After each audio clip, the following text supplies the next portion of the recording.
हरे कृष्णा कृष्णा कृष्णा हरे हरे, हरे राम राम राम हरे हरे। आज हम सब एक बार फिर एकत्र हैं श्री नरोत्तम दास ठाकुर महाशय की गंभीर, गूढ़ और बहुत ही सुंदर प्रार्थनाओं का आस्वादन करने के लिए। आज एक नई प्रार्थना जो कि श्री नरोत्तम दास ठाकुर महाशय ने रचित की है उस पर चर्चा रहेगी। यह है स्वाभिष्ट लालसा, यानी अपने अभीष्ट की लालसा। कह रहे हैं, हरि हरि हेनो दिन होइबे अमार, दुहु अंग पर शिबो दुहु अंग निराखिबो, सेवा न करिबो दुहाकार, ललिता विशाखा संगे सेवा न करिबो रंगे, माला गाथि दीबो नाना फूले, कनक संपुट करी कर्पूर तांबूल पुरी, जोगाइबो अधर युगले, राधा कृष्ण वृंदावन ए मोर प्राण धन, ए मोर जीवन उपाय, जय पतित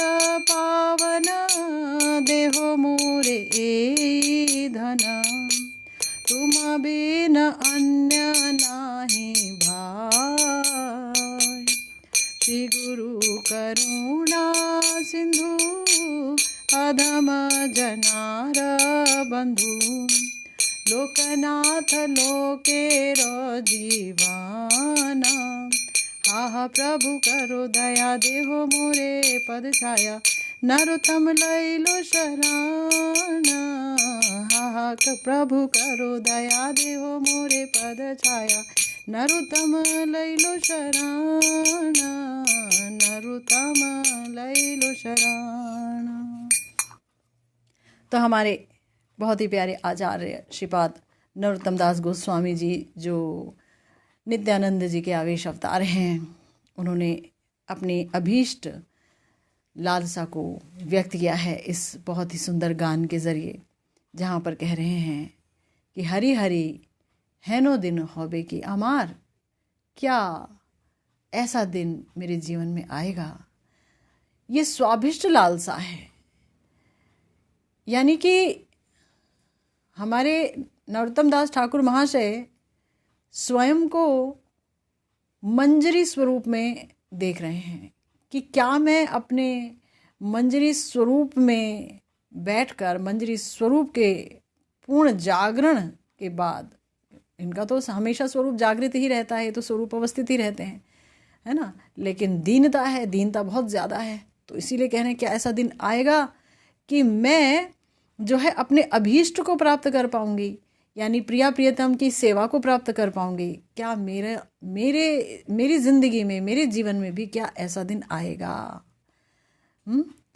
तो गुरुदेव अपनी सुधा कणिका व्याख्या में कह रहे हैं कि पिछली त्रिपदी के स्फुरण में, जब स्फुरण हुआ था पिछली त्रिपदी में श्री ठाकुर महाशय, नरोत्तम दास ठाकुर महाशय को, तो उन्होंने श्री युगल की सेवा का माधुर्य आस्वादन किया था, और जब युगल की सेवा की मधुरिमा का आस्वादन कर रहे थे तभी उस आस्वादन का विराम हो गया, स्फुरण रुक गया, स्फुरण का विश्राम हो गया, है ना।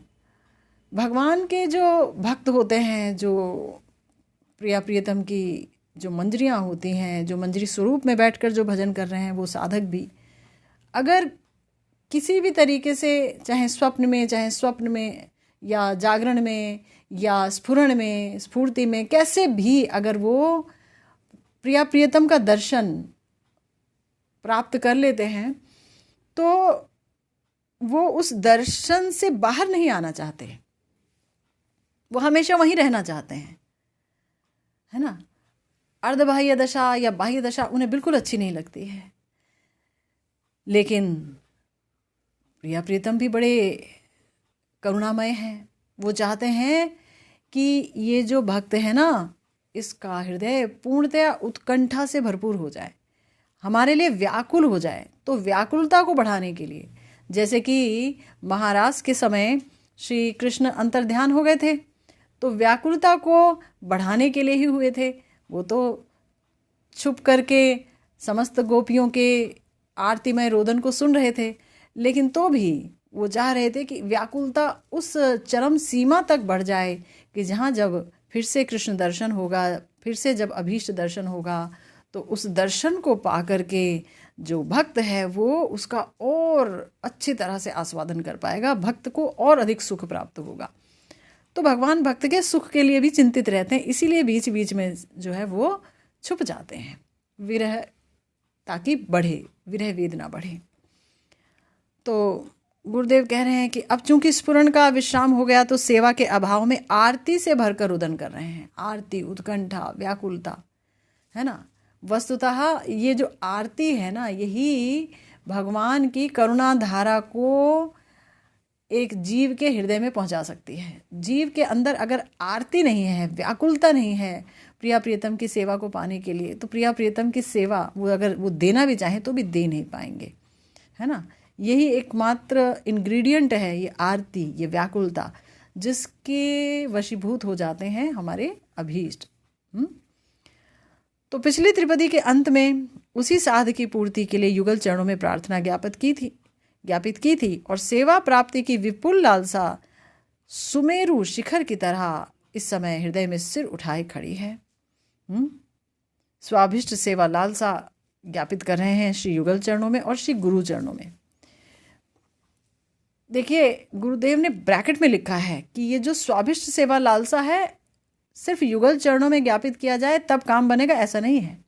गुरुदेव के चरणों में ये लालसा हमेशा हर पल ज्ञापित करनी होगी, बतानी होगी, क्योंकि गुरुदेव के अनुगत्य में ही हमारा भजन है, क्योंकि गुरु मंजरी ही जो है एकमात्र कड़ी हैं जो कि प्रिया प्रियतम से मिलाती हैं, समस्त सखी मंजरियों से मिलाती हैं, ले जाती हैं वहाँ पर, कृपा करती हैं। भगवान की करुणा गुरु वर्ग में ही रहती है, ये हम जानते हैं। तो इसीलिए बड़ी साध है नरोत्तम दास ठाकुर महाशय के मन में। और ये साध कैसी है? ये जो सेवा प्राप्ति की जो लालसा है, गुरुदेव कहते हैं विपुल लालसा है, इस शब्द का इस्तेमाल किया गया। विपुल लालसा है। एक होता है लालसा हो जाना, ठीक है हमारी इच्छा है हमें सेवा मिल जाती तो अच्छा था, और नहीं भी मिले तो कोई बात नहीं, अगले जन्म में मिल जाएगी। अरे कहाँ जाएंगे भगवान, कभी ना कभी किसी ना किसी जन्म में तो हाथ आएंगे ही, है ना। तो ये तो हो गए लालसा कि ठीक है हो जाता तो अच्छा था।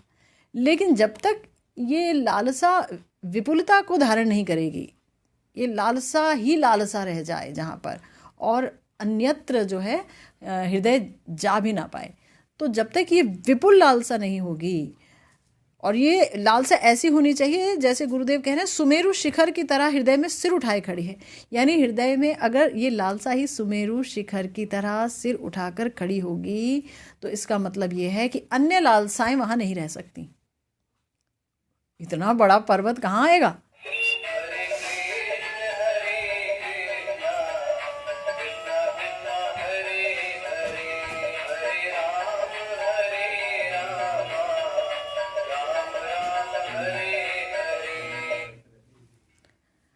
तो ये जो बताया कि सुमेरु शिखर की तरह ये जो लालसा है ये हृदय में सिर उठाए खड़ी है, तो कहा जा रहा है कि स्वाभिष्ट सेवा लालसा जो कि युगल चरणों में और श्री गुरु चरणों में हमारे श्रीपाद नरोत्तम दास ठाकुर महाशय ज्ञापित कर रहे हैं कि हरि हरि हैनो दिन होइबे अमार, दुहु अंग परशिबो दुहु अंग निरखिबो सेवन करिबो दुहाकार। कि हम जो है प्रिया प्रियतम के अंगों को स्पर्श करें और प्रिया प्रियतम के अंगों की सेवा प्राप्त करें, उनको देखें। क्या ऐसा दिन आएगा? दुहु अंग परशिबो। पिछली त्रिपदी में आपने सुना कि कैसे जो हमारे श्याम सुंदर हैं और हमारे जो किशोरी जी हैं वो कितनी रसमय हैं, कितने सुंदर हैं, है ना। ऊपर से लेके नीचे तक बस रस ही रस से बने हुए हैं दोनों के दोनों।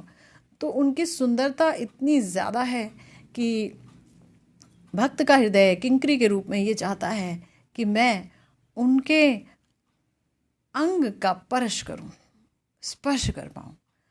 उनका अंग इतना सुंदर ज्योतिमय लावण्य से भरपूर है कि हृदय में इच्छा होती है कि एक बार उनके चरणों को अपने वक्ष से लगा लूं, अपने हृदय से लगा लूं, एक बार उनको स्पर्श कर पाती मैं, उनके अंग का संवाहन कर पाती, उनके चरणों का संवाहन करती।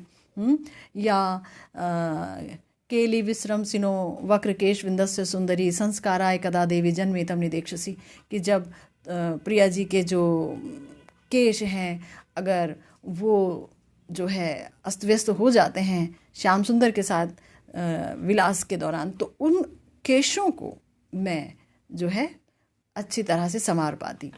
तो ये लालसा बहुत ज़्यादा उठती है मंजरियों के हृदय में। इसीलिए यहाँ पर कहने दूह अंग परशिबो, फिर बोले नहीं दूह अंग नहीं रखिबो, फिर कहने अच्छा ठीक है सेवन करिबो दोहाकार। भाई पहले देखेंगे तब ना परश करेंगे, लेकिन लालसा इतनी विपुल है कि पहले बोल दिया कि दूह अंग परशिबो, उसके बाद बोला दूह अंग नहीं रखिबो, कि दोनों के अंग देखूंगा, और सेवा करिबो दोहाकार, दोनों की सेवा करूंगी। तो गुरुदेव यहाँ बता रहे हैं कि जो श्रील ठाकुर महाशय है ना, स्वयं को नितांत अधम समझ रहे हैं। नितांत अधम, है ना। नितांत अधम का मतलब, नितांत अधम का मतलब क्या समझ रहे हैं कि मैं एकदम अयोग्य हूँ, एकदम अयोग्य हूँ। तभी बोल रहे हैं क्या मेरा दिन आएगा। अरे आप तो दूसरों के जीवन में ये दिन लेकर आओगे। आपकी प्रार्थनाएं, आपकी प्रेम भक्ति चंद्रिका जो आपने रचना की लोगों के लिए की, ताकि प्रेम भक्ति के पथ पर वो चंद्रिका के आलोक की तरह उस मार्ग को न केवल सुशीतल कर दे अपितु मार्ग को दिखाए भी कि कैसे प्रेम प्राप्त किया जा सकता है। तो आप तो दूसरों को देते हैं, लेकिन क्या है ना, इतना अधिक प्रेम है श्रीपाद के हृदय में कि स्वयं को नितांत अयोग्य समझ रहे हैं और अति दुर्लभ वस्तु के लिए प्रार्थना कर रहे हैं, जो वस्तु ब्रह्मा सनकादिक आदि को भी नहीं मिली, जो वस्तु बड़े बड़े महाजनों को नहीं मिली, वो वस्तु गौरांग महाप्रभु ने कलिहत जीवों के लिए दे दी कि तुम स्पर्श भी कर सकोगे, देख भी पाओगे। वृंदा देवी की उपासना कर रहे हैं तो बोल रहे हैं कि मोरे अभिलाष विलास कुंजे दीबोवास नयने हिरिबो सदा युगल रूप राशि, कि मेरा ये अभिलाष है। अभिलाष उठी कैसे? क्या हम इतने योग्य हैं कि वामन होकर चांद को पकड़ सकते हैं क्या? और यहाँ तो ये चांद कोई साधारण चांद नहीं है, ये तो अकलंक चांद है, कभी क्षीण नहीं होता है, और चंद्रावली यानी अनेक अनेक चंद्रमाओं की आभा को परास्त कर देता है। ऐसे तो प्रिया प्रियतम का सौंदर्य है। तो क्या हम योग्य हैं? हम कलिहत जीव जिनके हृदय में विभिन्न वासनाओं की मलिनता रहती है, तो हाँ योग्य हैं, क्योंकि ये योग्यता हमें प्रदान कर रहे हैं गुरु गौरांग। तो ये योग्यता हम खुद से अर्जित नहीं कर सकते, लेकिन अगर कोई योग्य बना दे तो फिर अगर कोई दे ही दे कि नहीं हम योग्य भी बना देंगे तुम्हें और दे भी देंगे। ऐसे है हमारी गौर महाप्रभु की, हमारी निताई चांद की, हमारे प्यारे गुरुदेव की करुणा। तो इसीलिए यहाँ जो ठाकुर महाशय हैं वो सोच रहे हैं कि वस्तु तो बड़ी दुर्लभ है और मैंने क्या मांग ली। अपने को अनधिकारी सोच रहे हैं कि मैं अनधिकारी हूँ, मैं इसके योग्य नहीं हूँ। इसीलिए बोले हरि हरि हरि हरि। तो गुरुदेव कह रहे हैं कि प्रेमिक भक्त जब श्री हरि के दर्शन या साक्षात सेवा नहीं प्राप्त कर पाता और स्फुरन और स्वप्न जनित अनुभव भी नहीं रहता, तब अभीष्ट प्राप्ति की उत्कंठा में भक्त का चित्त विगलित हो जाता है ना। ये खेदोक्ति, ये जो खेद की भाषा है जो नरोत्तम दास ठाकुर महाशय के श्रीमुख से प्रकटित हो रही है, वो किस परिस्थिति में प्रकटित हो रही है गुरुदेव वही बता रहे हैं। कि देखिए यूं तो चंपक मंजरी के रूप में सदा सर्वदा सेवा में युक्त हैं हमारे प्यारे श्री नरोत्तम दास ठाकुर महाशय, और प्रेम की मूर्ति हैं। पहली बात तो यही समझ लीजिए, है ना। नित्य पार्षद हैं, नित्य सिद्ध पार्षद हैं, तो उनके लिए तो कोई किसी भी चीज़ की मुश्किल नहीं है। लेकिन जब ये पृथ्वीलोक पर आकर के और अपनी लीला करना प्रारंभ कर देते हैं तो साधक आवेश आ जाता है बार बार, और साधक आवेश में खुद को बड़ा दीनहीन समझते हैं कि मैं तो लायक ही नहीं हूँ, मैं तो लायक ही नहीं हूँ, मैं क्या मांग बैठा, हाय हाय मैं क्या मांग बैठा हैं। क्यों? क्योंकि वो लालसा इतनी विपुल होती है उन्हें पाने की, लेकिन ना तो दर्शन हो पा रहा है, ना साक्षात सेवा मिल पा रही है, और अभी तो स्फुरण में आए थे, अब स्फुरण भी रुक गया है, कोई अनुभव भी नहीं हो पा रहा है। तो चित्त हाहाकार कर उठता है कि गुरुदेव हमको यही तो दे गए कि तुम्हें और कुछ नहीं करना, ये अभिमान पालना है कि तुम फला फला दासी हो राधा रानी की, और हम वही अभिमान नहीं पाल सके। हम एक ही अभिमान में हैं कि हमारा शरीर कैसा हो रहा है, हम बूढ़े हो रहे हैं, हम मोटे हो रहे हैं, हम पतले हो रहे हैं, हम तो कुछ हो ही नहीं रहे। गुरुदेव ने बोला तुम तो हमेशा से वही 12-13 साल की लड़की रहोगी, किशोरी प्रमदाकृतिम। लेकिन तो भी हम यही सोचते रहते हैं ना कि हमारे साथ तो ये हो रहा है, वो हो गया, घर में ये हो गया, वहाँ ये हो गया, फलाना ढिमकाना। और अभी अगर सांस छूट जाए तो बोला जहाँ में मति रहेगी वहीं प्राप्ति रहेगी। यही तो बड़ा भयंकर है ना कारोबार सारा का सारा। शर्त भी तो रख दी, मनुष्य जन्म दे दिया, भारत देश दे दिया, गुरुदेव जैसे प्यारे गुरुदेव दे दिए, मंजरी भावोपासना दे दिया, गौर युग दे दिया, सब कुछ दे दिया, लेकिन एक शर्त रख दी, अंत में जहाँ मति वहीं गति। अब कर लो तुम क्या करना है। अब सब स्वतंत्रता भी दे दी, सहायता भी दे दी, सब कुछ मार्ग खुला है, लेकिन समस्या है क्या करें, भयंकर संस्कार हैं कितने ही जन्मों के। लेकिन ये तो मेरे जैसे व्यक्ति की बात है, लेकिन ये तो श्रीपाद जो ठाकुर महाशय हैं वो तो प्रेमिक भक्त हैं और बहुत ही ज़्यादा उत्कंठित हैं। उनका चित्त विगलित हो गया है कि अभीष्ट प्राप्त नहीं हो रहा है। गुरुदेव ने ब्रैकेट में लिखा कि अभीष्ट देव आड़ में रहकर भक्त की प्रेम चेष्टा देखते हैं है ना। अरे जी इतने आंसू बहा रहे हैं हमारे रघुनाथ दास गोस्वामी जी, कुंड के तीर पर पड़े पड़े रो रहे हैं, रोए जा रहे हैं, आंसुओं से एकदम विगलित है पूरा शरीर, और कुंड जो तट है वो पंकिल हो गया है, पूरा भीगा हुआ है, अश्रुपात हैं, आंखें जो हैं वो रोते रोते अंधप्राय हो गई हैं, अनाहार हो गया है, देह एकदम क्षीण हो गया है, दुर्बल हो गया है ना। तो भी तो आराम मिल जाएगा अगर राधा रानी आ जाए। वो तो पीछे से उनके ऊपर चादर कर रही हैं, आगे आ नहीं रही हैं, कह रही रघुनाथ मुझे पाने का यही तरीका है, अश्रुपात, विरही हो जाओ, इतने विरही हो जाओ कि दुनिया में हर जगह बस मैं ही मैं दिखूं, जहाँ नेत्र पड़े वहाँ कृष्ण स्फुरे, तो वहाँ प्रिया प्रियतम स्फुरे, ये हालत हो जाए। तो आड़ में रहकर भक्त की प्रेम चेष्टा देख रहे हैं, वहाँ प्रिया जी देख रहे हैं, और यहाँ हमारे युगल किशोर देख रहे हैं नरोत्तम दास ठाकुर महाशय की प्रेम चेष्टा। तब क्या होता है, तब बोला गया तब अभीष्ट प्राप्ति की उत्कंठा में भक्त का चित्त विगलित हो जाता है, पहली बात।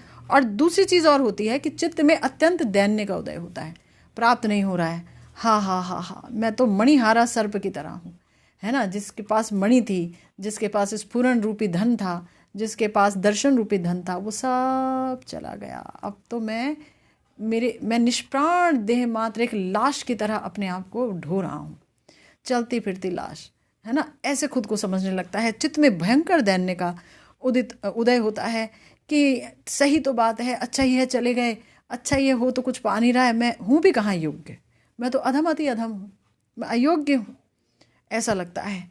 पर फिर भी ये लगता ज़रूर है कि मैं अयोग्य हूँ। ठीक है, अयोग्य तो सोचना छोड़ दो ना, मांगना छोड़ दो, लालसा छोड़ दो कि मिलेंगे। पर समस्या ये है कि जो प्रेमिक भक्त है ना, उसमें तो एक लक्षण ये है उसका कि उसे हमेशा आशा रहती है कि वो मिलेंगे, आज नहीं तो कल, कल नहीं तो परसों, परसों नहीं तो नरसों, मैं प्रयास करता रहूँगा, मिलेंगे, उनकी कृपा कभी तो बरसेगी ना मेरे ऊपर। तो इसीलिए बोल रहे हैं कि किसी भी प्रकार से इस लालसा की निवृत्ति नहीं होती। कोई व्यक्ति ये बोले कि ठीक है भाई तुम इतना परेशान क्यों होते हो, तुम छोड़ दो ना आस करना, वो तो नहीं मिल रहे, छोड़ दो। तो वो सोचता है कि नहीं, ये नहीं छोड़ी जा सकती है, आशा नहीं छोड़ी जा सकती है। सनातन गोस्वामी पाद का एक श्लोक कभी पढ़ा था, उसमें उन्होंने बोला कि देखिए प्रभु, ना तो मैं उच्च कुल में जन्मा हूँ, ना मुझे कुछ आता जाता है, ना कोई बहुत मैंने सत्संग किया है, वैष्णव का संग किया है, ना मेरा कोई अच्छा भजन ही है, ना मेरे कोई अच्छे आचार ही हैं, दीनता से प्रकट शब्द हैं। तो बहुत कुछ लिखा हैं, मैं जानता हूँ मैं पूर्णतः अयोग्य हूँ, फिर भी आपको पाने की आशा, इससे मेरा छुटकारा नहीं हो पाता। मिलोगे ही, ये आशा मेरा पीछा नहीं छोड़ती है ना। तो ये गुरुदेव कहते हैं किसी प्रकार भी लालसा की निवृत्ति नहीं होती। तब प्रेमी क्या करता है, आर्त स्वर में सतत रोदन करता है। उस समय ही भक्त ऐसा बोलने लगता है, हा हा हरि हरि, हाय हाय, क्या ऐसा शुभ दिन कभी आएगा। उसी शुभ दिन के लिए अनंत प्रतीक्षा लिए बैठा हूँ, जिस दिन दुहों अंग परशिबो, दुहों अंग निरखिबो, सेवन करिबो दोहाकार। जिस दिन दोनों के अंग मैं स्पर्श करने पाऊंगी, देख पाऊंगी और दोनों की सेवा कर पाऊंगी। गुरुदेव यहाँ कह रहे हैं कि देखिए, पहले तो होता है अभीष्ट का दर्शन। पहले दर्शन मांगेंगे ना, दर्शन दो प्रिया प्रियतम, नाथ मेरी अखियाँ प्यासी रे। पहले तो दर्शन ही मांगते हैं ना, कि दर्शन हो जाए, दर्शन हो जाए। कई बार जब साधक बहुत ज़्यादा व्याकुल हो जाता है तो कहता है, हे प्रिया जी, कैसे इस प्राण को धारण करके रहूं। गुरुदेव ने तो कह दिया कि तुम जो है उनकी दासी हो, पर जिनकी मैं हूँ, जो मेरी सर्वस्व हैं, वो कभी तो मेरे को दर्शन दें। अच्छा ठीक है, मैं साक्षात दर्शन के काबिल नहीं, तो स्वप्न में ही दे दीजिए, स्फूर्ति में ही आ जाइए, कहीं तो इशारा मिले कि हाँ आप मेरी इस पुकार को सुन रहे हो, है ना। वो बहुत तड़प जाता है, हैं? तो अभीष्ट का दर्शन पाना चाहता है।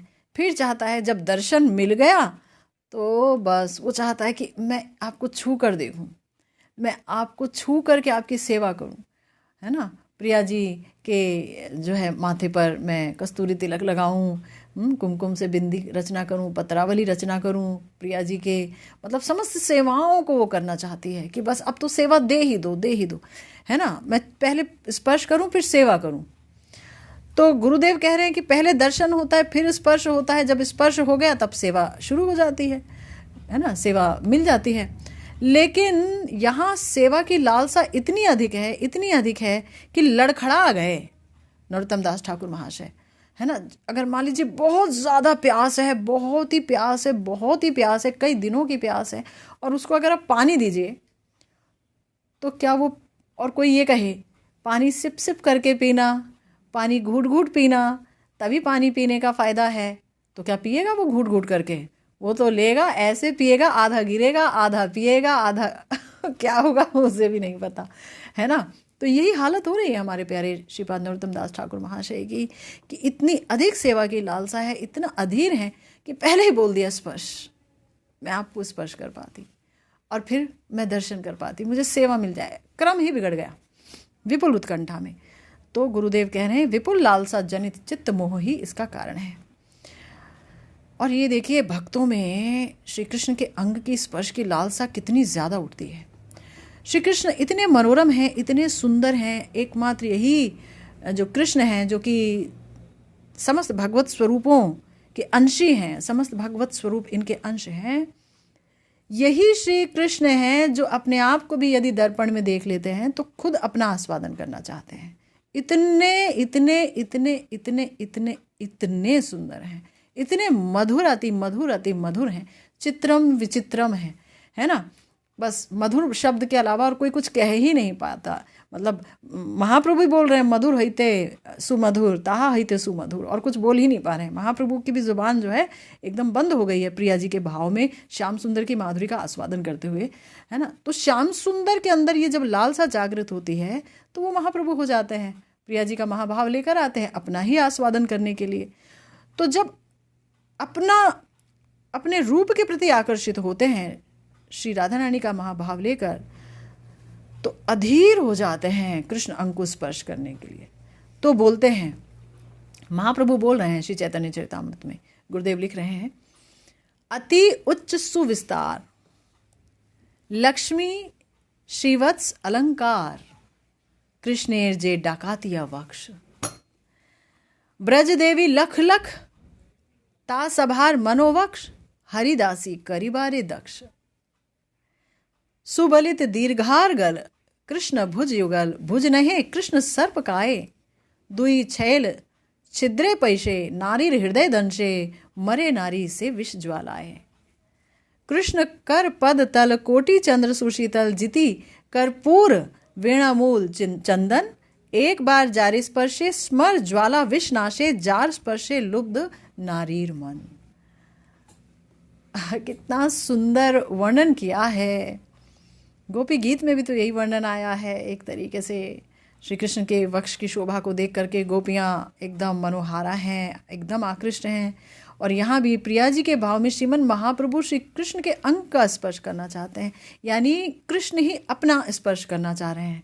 लेकिन अपना स्पर्श करके और उस तरह का आस्वादन प्राप्त करने के लिए उन्हें महाभाव की आवश्यकता है कि कृष्ण का जो स्वरूप है, अगर वो महाभाव की नज़र से देखेंगे तो कृष्ण के स्वरूप की चमत्कारिता अति अति अति बढ़ जाएगी। इसकी कोई सीमा ही नहीं रहेगी, सीमा विहीन बढ़ जाएगी। तो कह रहे हैं अति उच्च सुविस्तार श्री कृष्ण का ऐसा श्री ये वक्ष है।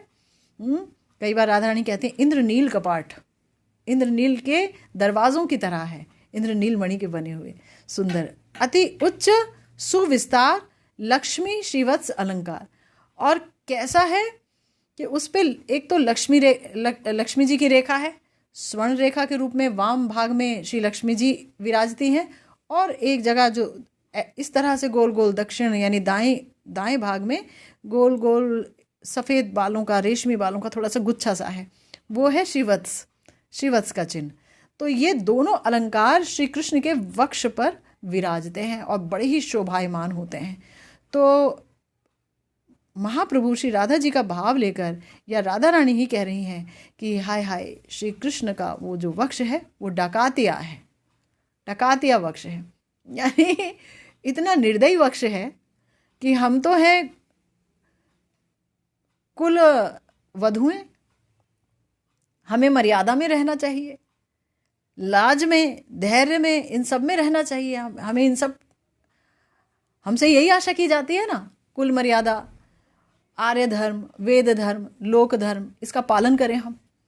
लेकिन ये इतना उच्च ऊंचा और विस्तृत श्री कृष्ण का वक्ष स्थल है जहाँ पर अलंकार के रूप में लक्ष्मी श्रीवत्स हैं। ऐसा लगता है कि बड़ा निर्दयी हो गया है और ये डाका डाल रहा है हमारे ऊपर, हमारा सब कुछ खींच रहा है, हरण कर रहा है। हमारी लज्जा, हमारा धैर्य रूपी पर्वत हमारे पास था, उसको चूर चूर कर रहा है। ये श्री कृष्ण का डाकातिया वक्ष बड़ा ही निर्दयी है, डाका डाल रहा है, हमारा सब कुछ हरण कर रहा है, हमारा मन बुद्धि सब हरण कर रहा है। कैसे हरण कर रहा है? ये ऐसा डाकू है कि जैसे डाकू होते हैं ना कि किसी को मार भी देंगे, उसका सब कुछ लूट लेंगे, मार के लूट लेंगे। तो ये तो हमारा जैसे मरण ही हो गया, सब लज्जा वज्जा सब चली जाएगी।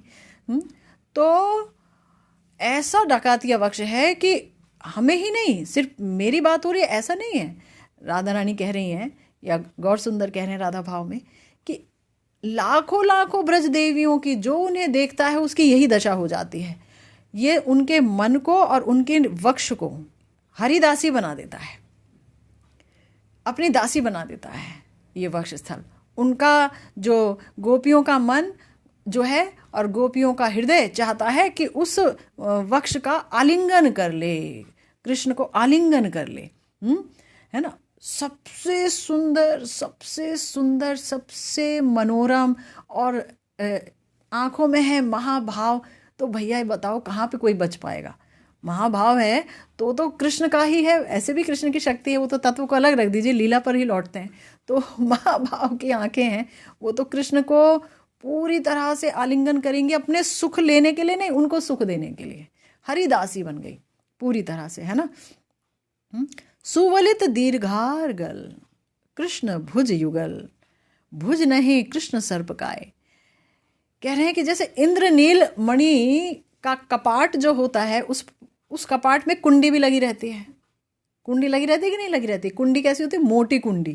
कपाट अगर बहुत बड़ा हो, आप देखिए किलों के कपाट, तो उनकी कुंडियाँ बड़ी मोटी मोटी होती हैं, है ना, गोल गोल मोटी मोटी। तो कह रहे हैं कि जो श्री कृष्ण की ये जो बाहें हैं भुजयुगल, वो कैसे हैं? सुवलित, गोल गोल, बड़ी सुंदर गोलाई लिए हैं, और लगता है कि ये कपाट की जो है कुंडी है।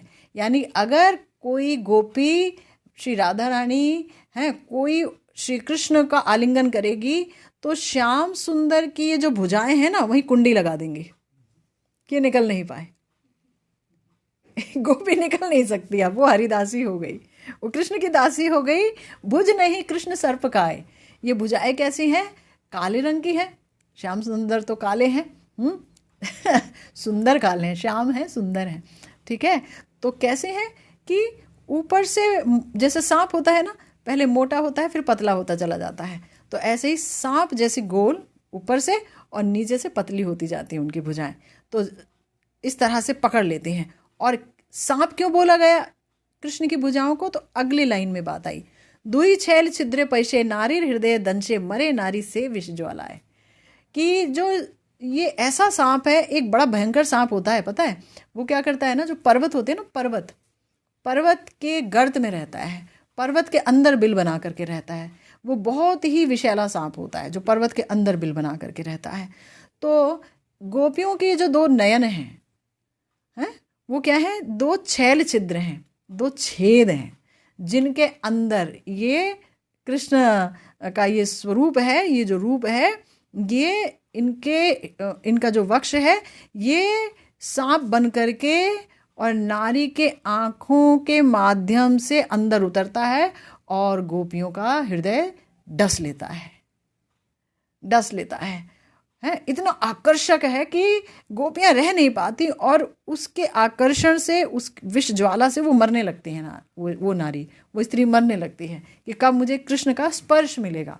ये देखिए, ये श्री कृष्ण के अंग के स्पर्श की लालसा इतनी है श्रीमद् महाप्रभु में कि क्या क्या उपमाएं दे रहे हैं कि सुबलित दीर्घार गल कृष्ण भुज युगल, भुज नहीं कृष्ण सर्प काय है, और अपनी आंखों को बोल रहे हैं तो छैल छिद्र हैं, इसी में से वो घुस गया ये कृष्ण का ये डाकातिया वक्ष का ये जो रूप है, और अब मेरे हृदय को दंशित कर रहा है। फिर कह रहे हैं कि फिर ये कैसे, ये ज्वाला कैसे मिटेगी? विष की ज्वाला जो चढ़ गई तुम्हारे अंदर, मिटने का भी तो कोई उपाय है? हाँ, कृष्ण के पास ही वो उपाय है। क्या है? कृष्ण कर पद तल कोटि चंद्र सुशीतल। कृष्ण के चरण के जो तल हैं लाल लाल, और उनके चरण तल, उनके हस्त कमल के तल, वो कोटि चंद्र सुशीतल हैं, है ना। चंद्रमा शीतलता प्रदान करता है, पर क्षणिक शीतलता है, पर इनकी जो शीतलता है, जो श्याम सुंदर के चरण कमलों की शीतलता है, वो बर्फ की तरह ठंडी नहीं है कि उसके ताप से कोई मर जाए, वो सुखद शीतल है, सुखद रूप से शीतल है। तो कोटि चंद्र सुशीतल है, एक ही चंद्रमा इतना शीतल कर देता है। तो प्रियतम माने कृष्ण के कर पद तल जो हैं वो तो कोटि चंद्र सुशीतल कर देते हैं। जिति कर्पूर वेणामूल चंदन, ये तीन नाम लिए गए यहाँ, कर्पूर वेणामूल और चंदन, ये तीन चीज़ें बताई गई, रादर चार चीज़ें, चंद्रमा, कपूर, वेणामूल और चंदन। ये इनकी जो प्रकृति होती है बहुत ठंडी होती है ना। अगर चंदन लगाए गर्मी में, भगवान ने मांगा था ना श्री माधवेंद्रपुरी पास से, भाई चंदन लेकर के आओ, मलियत चंदन, मैं बहुत ताप से जल रहा हूँ, मुझे चंदन लगाओ। और तब से चंदन यात्रा होती है शुरू भयंकर गर्मी में। तो चंदन ठंडा होता है, वेणामूल ठंडा होता है, कपूर ठंडा होता है, और चंद्र तो सुशीतल है ही। कह रहे हैं कि कृष्ण के चरण कमल और कृष्ण के कर कमल वेणामूल चंदन कपूर और अनेक कोटि चंद्र से भी सुशीतल हैं। उन्होंने जीत लिया है इनकी ठंडक को। हाँ, फिर एक बार जारे स्पर्शे, ये हस्त कमल या चरण कमल अगर किसी को एक बार स्पर्श कर देंगे तो जो गोपियाँ स्मर ज्वाला विष से पीड़ित हैं, ये स्मर ज्वाला विष क्या है गोपियों की, ये कई बार आपको बताया, ये है प्रेम से श्री कृष्ण को सुख प्रदान करना अपने अंगों के द्वारा, अपनी इंद्रियों के द्वारा श्री कृष्ण को सुख और उनका प्रीति विधान करना, अपनी इंद्रियों के द्वारा, अपने प्रेम के द्वारा प्रेममयी सेवा करना। तो जब उनका स्पर्श मिल जाएगा तो गोपियों का, श्री राधा रानी का, श्रीमन महाप्रभु का राधा भाव में स्मर ज्वाला विष नाश हो जाएगा। जार स्पर्शे लुब्ध नारीर मन, जिसके स्पर्श से नारी का मन लुब्ध हो जाता है। तो ये तो श्रीमन महाप्रभु ने श्री कृष्ण के अंग स्पर्श की लालसा में अधीर होकर के ये उक्तियां कही, है ना। अब जब सोचिए, जब श्री कृष्ण की ये हालत है प्रिया जी का भाव लेकर के, है ना, कि वो सिर्फ अपने आप को ही देख रहे हैं, तो ये हालत है, तो किंकरियों की क्या हालत होती होगी जब वो राधा रानी और श्याम सुंदर दोनों का युगल माधुर्य देखती होंगी। तो किंकरियां तो बेमोल ऐसे ही बिक जाती हैं श्री कृष्ण चरण में। तो हमारे श्री वृंदावन दास वृंदावन महिमामृतम में श्री प्रबोधानंद सरस्वती पाद ने किंकरियों का एक बहुत सुंदर स्केच खींचा है, चित्रण किया है। कहते हैं कैसी हैं ये किंकरियां। रसोज्ज्वल निजेश्वरी इंगित तरंग रंग रिंग धिया परिस्फुरदु पर्युपर्यधिक सत्कला कौशलः महाप्रणय दोलितोत्पुलक चारु गात्रशियो नव ब्रज किशोरिका स्मरत राधिका किंकरी ही, है ना। कह रहे हैं कि ये जो किंकरियां हैं ये रस उज्ज्वला है, ये उज्ज्वल रस से बनी है, ये प्रेम रस से बनी हुई हैं। ये प्रिया जी की जो है, प्रिया जी जो हैं उनसे अभिन्न हैं। एक ही मन एक ही प्राण है प्रिया जी के साथ, और रसोज्ज्वला हैं, उज्ज्वल रस से बनी हुई हैं। युगल रस की समस्त रहस्यों को जानती हैं और अपनी ईश्वरी के इशारों पर चलती हैं, उन्हीं के तरंग रंग से चलती हैं। उनकी वो जैसा इशारा करती हैं वैसा वैसा ये किंकरियां चलती हैं, और ऐसी इनकी बुद्धि है। समस्त कला और कौशल आदि की स्फूर्ति इनके अंदर होती है। मतलब किसी को बताना नहीं पड़ता, आपने वो जो पाठ सीखा है ना, अब उसका यहाँ पर उपयोग करो, नहीं, उन्हें स्फूर्ति हो जाती है कि अब प्रिया प्रीतम में कौन सी कलाओं का उपयोग करना होगा, कौन सी कौशल का उपयोग करना होगा ताकि उनको सुख मिले। और महाप्रणय से आंदोलित पुलकित मनोरम गात्र सौंदर्य युक्ता, इनके अंदर प्रिया प्रियतम का महाप्रणय विराजता है। प्रणय नहीं, मात्र प्रणय नहीं, ये तो सेवा रस से बनी हुई हैं, ये तो हमेशा सेवा के भाव में रहती हैं, ये सेवा से बनी हुई किंकरियां हैं। तो ये महाप्रणय से युक्त हैं राधा रानी के लिए। राधा रानी के लिए महाप्रणय से युक्त हैं, निज ईश्वरी बोला गया, अपनी ईश्वरी के लिए महाप्रणय से युक्त हैं और हमेशा पुलकित रहती हैं। कृष्ण को देखकर प्रिया जी का पुलक उठ जाता है, उनको याद करके प्रिया जी का पुलक उठ जाता है। ये तो हमेशा प्रिया जी के भाव में पुलकित रहती हैं। पुलकित मनोरम गात्र, चारु गात्र, है ना। महाप्रणय से हमेशा आंदोलित रहता है इनका तन मन, और जो है हमेशा इनका उस पुलक से जो इनका शरीर है वो बड़ा ही मनोरम दिखता है, सौंदर्य युक्त दिखता है। श्रीपाद प्रबोधानंद सरस्वती जी कहते हैं कि हाय, ऐसे ही नव ब्रज किशोरी श्री राधिका की दासियों का स्मरण करो। क्योंकि हमें अगर राधा रानी का दास्य भाव चाहिए तो वो दास्य भाव ये दासियां ही देंगी, है ना। गुरुदेव हैं सबसे प्यारी दासी, और वही श्री रूप मंजरी जी, श्री रति मंजरी जी, श्री कस्तूरी मंजरी जी समस्त मंजरियों के अनुगत्य में हमें रखेंगी। बाबा ने ही हमें सब कुछ दिया है अपने ग्रंथों के ज़रिए। बाबा ही हमें ये कहते रहे हैं कि सदा सर्वदा जो है किशोरी जी की दासी का अभिमान अपने पास रखो। अगर अपने स्वरूप को जागृत कर लो तो बहुत अच्छा है, मगर बाबा ने इतना सब कुछ दिया, लोग बाहर देखिए कितना तरस रहे हैं, और हमें ये धन बहुत अच्छे से मिला है, लेकिन मेरे जैसे जीव का महा महा महा दुर्भाग्य कि सब कुछ पाकर भी वंचित ही रह गई, कुछ नहीं हो पाया, उम्र चली गई, है ना। और यहाँ जो है हमारे गुरुदेव कह रहे हैं कि स्वरूप न पिसने पाए, देह आवेश के भार के तले देह आवेश हट जाए, स्वरूप का आवेश हमेशा आ जाए।